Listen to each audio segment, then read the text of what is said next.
Good morning, everyone. This is Donovan Walker, Planning Operations for Great Basin Team 5. Today's Thursday, September 12th, and this is your morning operational briefing. And we'll get started, I think, with something a little different. Had a lot of lightning yesterday, a fair amount of rain, anywhere between 1/10 of an inch and upwards of a half an inch over the last probably 12 hours. Started yesterday afternoon, came in with a lot of lightning, and with the lightning, we did pick up some new starts around the area, mostly to the south and west of Garden Valley. These starts were outside of our area of responsibility, but the local unit, Forest and Dispatch Center, coordinated with us to make resources available, so we identified 4 engines. The local Boise engine also that's been working with us out here responded out. I understand some repellers went in, but several starts and really nothing that we had to provide too much help for. Nothing was really down low. The one that was right outside of Garden Valley was handled with the local fire chief and the resources that he had. And yeah, we were all in good coordination. We expect some more of that kind of activity today, either from new lightning or just the amount of lightning we had yesterday. Just in our immediate area, there was over 117 ground strikes. And so there's always a chance we see something pop up today if it dries out. That said, we're not expecting that kind of drying to come soon. And with that, our engagement back into this fire, because we pulled a lot of resources off the line yesterday so they weren't in bad situations when the rain and the lightning hit. That's going to be a slow engagement back onto the hill today after we ensure roads are good. We don't have washouts. We don't have rocks or boulders or trees, that fell into the road. We got to make the work area safe. So that's really what a lot of today is making sure the work area is good as we transition into some warmer, drier weather over the next several days. Some things we did get done yesterday. We flew some infrared, put the drone up for about an hour. That's about 4 missions, and they're able to go and take that infrared camera and look at all those areas we've put all the firefighters through the last several days, and it's just able to give us some assurance that it's not seeing any heat, any farther than what got gridded. If they were moving through on a 200-foot grid, and that's basically from the fire line in, they spread out, walk through an area looking for heat, looking for smokes, dealing with it as they go through. That's pretty standard practice for us for how we mop up and meet those mop-up standards.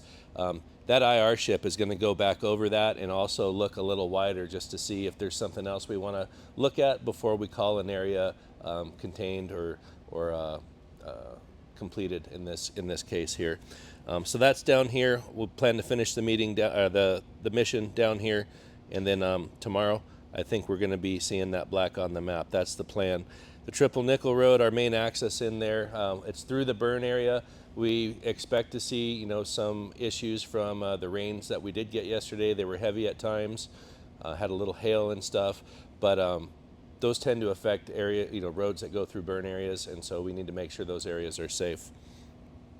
In the north, before they got chased out by the weather, they worked that little piece in the southwest corner that we talked about.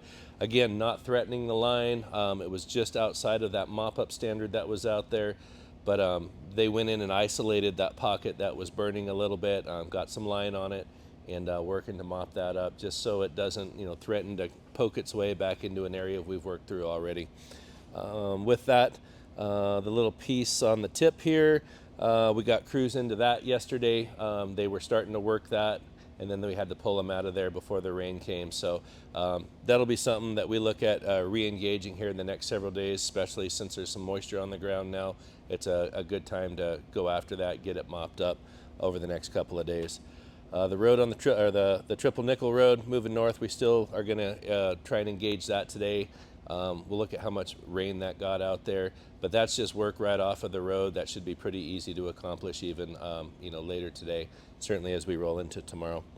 Going around the other side of the fire, up along the Silver Creek area, we've got all our spike camp basically is back into Silver Creek. Several crews up. We had to pull them out of the interior roads basically pretty early yesterday, and I'm not even sure we're going to engage those today, to be quite honest with you, because Those roads are very windy, they're narrow, there's not good turnaround spots, and I don't need anyone close to an edge after it's rained. So we'll probably let that dry out a little bit before we go back in there. We'll focus our efforts around the northern portion from the command lookout tower at Silver Creek Lookout there down to the plunge, and just continue to work that northern area, getting it prepped and keeping eyes on the goat fire, which nothing really moved a lot yesterday. So I think we're in a good place for the next several days. Those conditions aren't going to bounce back quickly. And then after about 3 days of drying out, we're hearing that we've got another round of rain coming in, which overall is great for all these fires everywhere that's around northern Idaho. If they're getting rain and successive rain, it's going to really start parking those fires, and we're going to see things trending downward and downward until there can be another prolonged period of warm and dry. And so far, that's not in the forecast right now. So that's what I have. Hope you enjoy your day. That concludes your briefing. Thank you.